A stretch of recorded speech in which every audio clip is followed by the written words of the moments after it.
Introduction to charges അതാണ് നമ്മുടെ ഇന്നത്തെ ടോപ്പിക്. അപ്പോൾ ഇലക്ട്രിക് ചാർജസ് ആൻഡ് ഫീൽഡ്സ് എന്ന് പറയുന്ന ഈ ചാപ്റ്ററിൽ ചാർജ് എന്താണ്, ഈ ചാർജുകൾ എങ്ങനെയാണ് ഇൻട്രാക്ട് ചെയ്യുക, അതെങ്ങനെയാണ് ഒരു ഫീൽഡ് ഉണ്ടാക്കുക, ഇതിനെപ്പറ്റിയൊക്കെയാണ് പഠിക്കാം. അപ്പോൾ അതിന് മുന്നേ ഏറ്റവും ബേസിക് ആയിട്ട് എന്താണ് ചാർജ് എന്നുള്ളതാണ് നമ്മൾ ഈ ഒരു ടോപ്പിക്കിൽ നോക്കാനായിട്ട് പോകുന്നത്. അപ്പോൾ നമ്മൾ ഈ മാസ്, വോളിയം ഇങ്ങനെയൊക്കെ പറയുന്ന പോലെ ഒരു ഫണ്ടമെൻ്റൽ പ്രോപ്പർട്ടിയാണ് ചാർജ് എന്ന് പറയുന്നത്. പ്രത്യേകിച്ച് എലമെൻ്ററി പാർട്ടിക്കിൾസ് ആയിട്ടുള്ള ഇലക്ട്രോൺസ്, പ്രോട്ടോൺസ്, ഇതിൻ്റെയൊക്കെ ഒരു ഫണ്ടമെൻ്റൽ പ്രോപ്പർട്ടിയാണ് നമുക്ക് ചാർജിനെ പറയാനായിട്ട് പറ്റും. അപ്പോൾ ചാർജിനെ സൂചിപ്പിക്കുന്ന ലെറ്റർ എന്ന് പറയുന്നത് ക്യൂ ആണ്. ക്യാപിറ്റൽ ക്യൂവും സ്മോൾ ക്യൂ ഒക്കെ യൂസ് ചെയ്യാറുണ്ട് നമ്മൾ. ക്യൂ ആണ് ചാർജിനെ സൂചിപ്പിക്കുന്ന ലെറ്റർ. ഇനി ഇതിൻ്റെ യൂണിറ്റ് എന്ന് പറയുന്നത് SI യൂണിറ്റ് എന്ന് പറയുന്നത് കൂളോംബാണ്. കൂളോംബ്. ഇപ്പോൾ ഒരു പ്രോട്ടോൺ എടുക്കുകയാണെങ്കിൽ പ്രോട്ടോൺ അതിൻ്റെ ചാർജ് എന്ന് പറയുന്നത് 1.6 times 10⁻⁻19 കൂളോംബ്. അതാണ് അതിൻ്റെ യൂണിറ്റ്. അതാണ് ഒരു പ്രോട്ടോണിൻ്റെ ചാർജ് എന്ന് പറയുന്നത്. അപ്പോൾ ഇലക്ട്രോണിൻ്റെ ചാർജോ ഒരു 1 ഇലക്ട്രോൺ സെയിം നമ്പർ ആയിരിക്കും, പക്ഷേ ഇലക്ട്രോണിൻ്റെ നെഗറ്റീവ് ചാർജ് ആയിരിക്കും -1.6 times 10⁻⁻19 കൂളോംബ്. അപ്പോൾ ചാർജ് എന്ന് പറയുന്നത് രണ്ട് തരത്തിലുണ്ട്. പോസിറ്റീവ് ചാർജ് ഉണ്ട്, നെഗറ്റീവ് ചാർജ് ഉണ്ട്. ഇനി നമുക്കറിയാവുന്ന പോലെ ലൈക്ക് ചാർജസ് എപ്പോഴും റിപ്പൽ ചെയ്യും. Like charges ripple.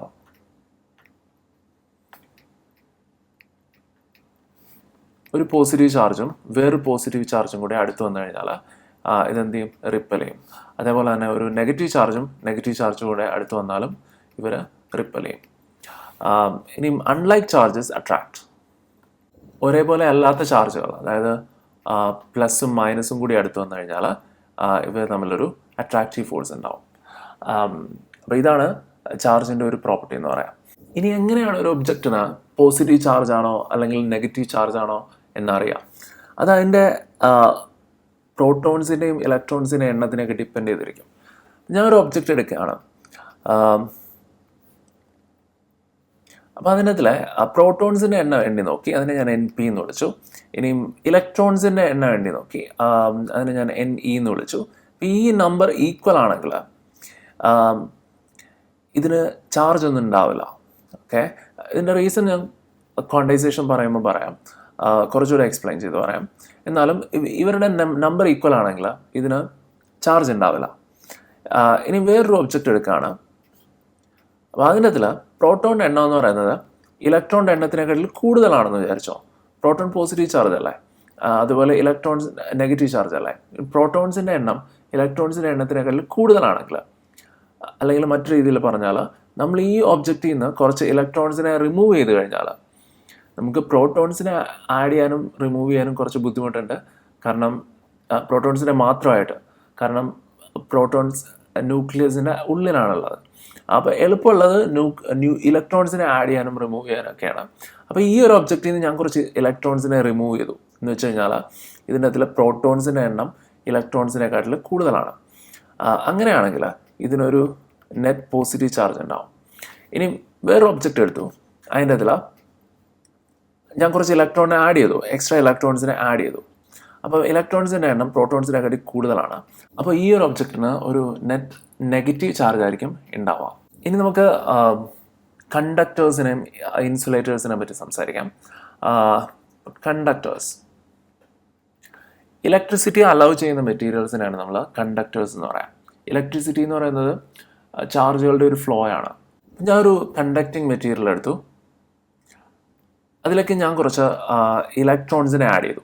ഞാൻ ആഡ് ചെയ്തത് ഈ ഒരു സ്ഥലത്താണ്, ഇവിടെയാണ് ഞാൻ ആഡ് ചെയ്തത്. ഒരു 3 ഇലക്ട്രോൺസിനെ ആഡ് ചെയ്തു എന്ന് വിചാരിക്കാം. ഈ നെഗറ്റീവ് ചാർജസ് തമ്മിൽ റിപ്പൽഷൻ ഉണ്ടാവും. ഇതൊരു കണ്ടക്റ്റിംഗ് മെറ്റീരിയലാണ്. അപ്പോൾ ഈ മെറ്റീരിയൽ ചാർജിൻ്റെ ഫ്ലോയിനെ അലൗ ചെയ്യും. അപ്പോൾ ഇവർ തമ്മിലുള്ള റിപ്പൽഷൻ ഉള്ളതുകൊണ്ട് ഇവർ മാക്സിമം ഡിസ്റ്റൻസ് കീപ്പ് ചെയ്ത് നിൽക്കാനായിട്ട് നോക്കും. ഈ ചാർജസ് ഇങ്ങനെ ഇതിൻ്റെ ഫുൾ ഏരിയയിൽ സ്പ്രെഡ് ചെയ്തിരിക്കും. ഇതാണ് കണ്ടക്ടറിൻ്റെ കേസ്. ഇനി നമ്മളൊരു ഇൻസുലേറ്റർ എടുത്തിട്ട്, ഇതൊരു ഇൻസുലേറ്റിംഗ് ആയിട്ടുള്ള മെറ്റീരിയലാണ്. അപ്പോൾ അതിലേക്കാണ് ഞാനൊരു 3 ചാർജിനെ ഇട്ട് കൊടുക്കാമെന്ന് വിചാരിക്കാം. 1 2 3. അപ്പോൾ ഇവിടെ നമുക്ക് 3 നെഗറ്റീവ് ചാർജസ് ഉണ്ട്. സെയിം ലൈക്ക് ചാർജസ് ആയതുകൊണ്ട് ഇവർ തമ്മിലുള്ള റിപ്പൽഷൻ ഉണ്ട്. പക്ഷേ ഇതൊരു ഇൻസുലേറ്റിംഗ് മെറ്റീരിയലാണ്. ഇത് ചാർജിൻ്റെ ഫ്ലോവിനെ അലോ ചെയ്യില്ല. അപ്പോൾ ഈ നെഗറ്റീവ് ചാർജസ് ഇവിടെ തന്നെ ഉണ്ടാവും. അപ്പോൾ ഈ സൈഡിൽ ഇൻസുലേറ്ററിൻ്റെ ഈ സൈഡിലൊരു നെറ്റ് നെഗറ്റീവ് ചാർജ് ഉണ്ടാവും. നമ്മൾ സ്റ്റാറ്റിക് ഇലക്ട്രിസിറ്റി ഒക്കെ പഠിക്കുന്ന സമയത്ത് നമുക്ക് ഇത് ഇമ്പോർട്ടൻ്റ് ആയിട്ട് വരും. ഇനി നമ്മൾ ചാർജ് ക്വാണ്ടൈസേഷൻ ആണ് നോക്കുക. Quantisation of charge. ഇത് എക്സ്പ്ലെയിൻ ചെയ്യാനായിട്ട് നമുക്ക് ആറ്റത്തിൻ്റെ സ്ട്രക്ചർ ഒന്ന് അറിയേണ്ട ആവശ്യമുണ്ട്. ഞാൻ ഒരു ഓക്സിജൻ ആറ്റം എടുക്കാമെന്ന് വിചാരിച്ചോ. ഒരു ഓക്സിജൻ ആറ്റം എടുക്കുകയാണ്. ഓക്സിജൻ ആറ്റത്തിൻ്റെ അറ്റോമിക് നമ്പർ 8 എന്നുവെച്ചാൽ അതിൻ്റെ ന്യൂക്ലിയസിനുള്ളിൽ 8 പ്രോട്ടോൺസ് ഉണ്ട്, അതേപോലെ തന്നെ 8 ന്യൂട്രോൺസ് ഉണ്ട്.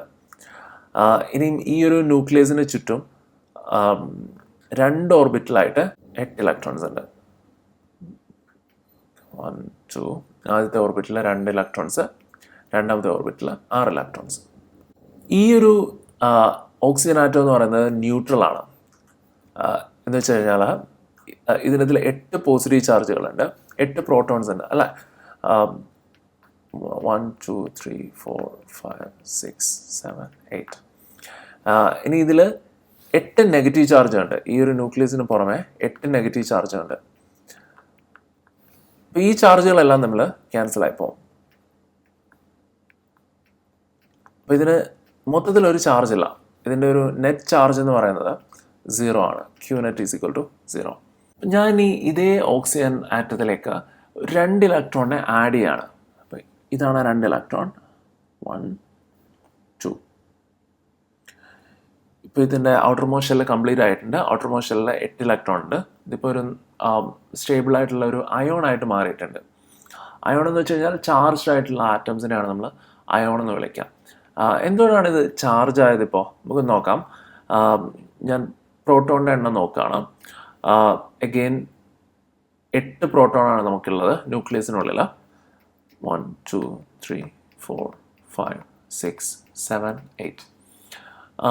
ഇനി ന്യൂക്ലിയസിന് പുറമെ 10 ഇലക്ട്രോൺ ഉണ്ട് ഇപ്പോൾ ടോട്ടൽ. 1 2 3 4 5 6 7 8 9 10. 10 ഇലക്ട്രോൺസ് ആണ് ഉള്ളത്. 1 2 3 4 5 6 7 8 9 10. ഈ പോസിറ്റീവ് നെഗറ്റീവ് ക്യാൻസലായി, ഇവരെല്ലാം ക്യാൻസലായി. അവസാനം നമുക്കൊരു 2 നെഗറ്റീവ് ചാർജുകൾ എക്സ്ട്രാ വന്നു. അതാണ് ഈ ഒരു ഓക്സിജൻ്റെ മൊത്തത്തിലുള്ള ചാർജ്. അപ്പോൾ ഇതിൻ്റെ ചാർജ് എന്ന് പറയുന്നത് Q net is equal to -2. അല്ലെങ്കിൽ നമുക്കിതിനെ O2 മൈനസ് എന്ന് എഴുതാനായിട്ട് പറ്റും. O2 minus ion. 2 ഇലക്ട്രോണുകൾ എക്സ്ട്രാ ഉള്ള ഒരു ഓക്സിജൻ അയോണാണ് ഈ കാണുന്നത്. നമുക്ക് ഓക്സിജൻ തന്നെ വേണമെന്നില്ല, ഏത് ആറ്റം വേണമെങ്കിലും എടുക്കാം. ഇനി 2 ഇലക്ട്രോണിനെ റിമൂവ് ചെയ്യുകയാണെങ്കിൽ നമുക്ക് +2 എന്നുള്ള ചാർജ് ആയിരിക്കും വരിക. ഓക്കെ, ഇനി ഞാൻ ഈ ഒരു ഓക്സിജൻ അയോണിനെ, അതായത് 2 ഇലക്ട്രോൺസ് എക്സ്ട്രാ ഉള്ള ഈ ഒരു ഓക്സിജൻ അയോണിനെ ഞാനൊരു ബീക്കറിലേക്ക് എടുക്കുകയാണ്. ഓക്കെ, ഒരു ബീക്കർ എടുത്തു. എയർ ടൈറ്റ് ആയിട്ടുള്ള ഒരു ബീക്കറാണ്. അതിൻ്റെ അകത്തിൽ ഞാൻ ഈ ഒരു 2- ചാർജുള്ള ഈ ഒരു ഓക്സിജൻ അയോണിനെ ആഡ് ചെയ്തു. 2-.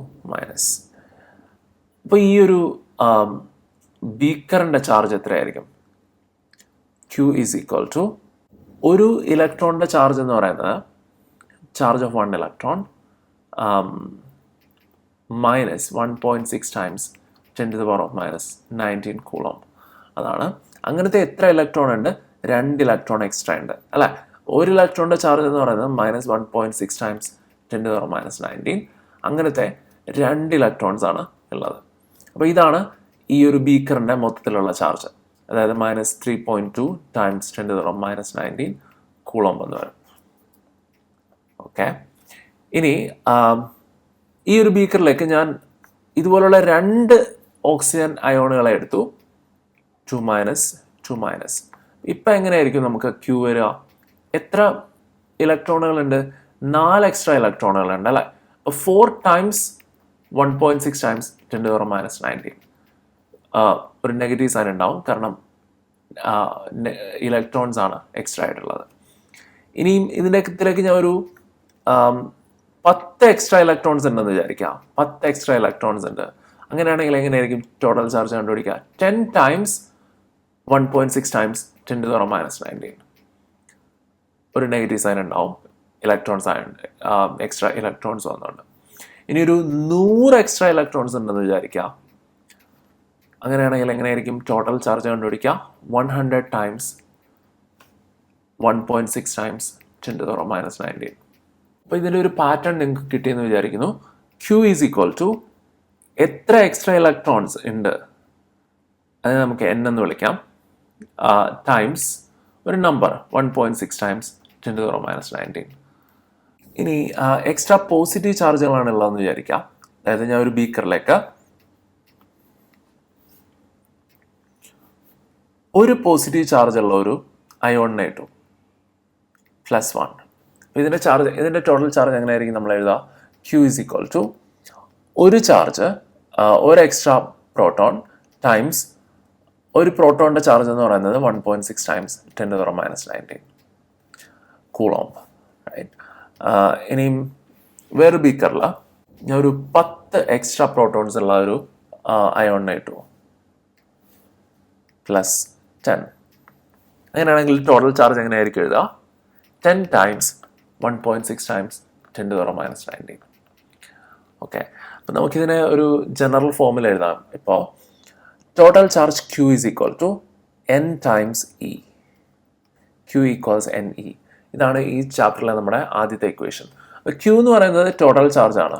ഒരു ഒബ്ജക്റ്റിൻ്റെ ടോട്ടൽ ചാർജിനെയാണ് നമ്മൾ Q എന്ന് പറയുന്നത്. N എന്ന് പറയുന്നത് എന്താണ്?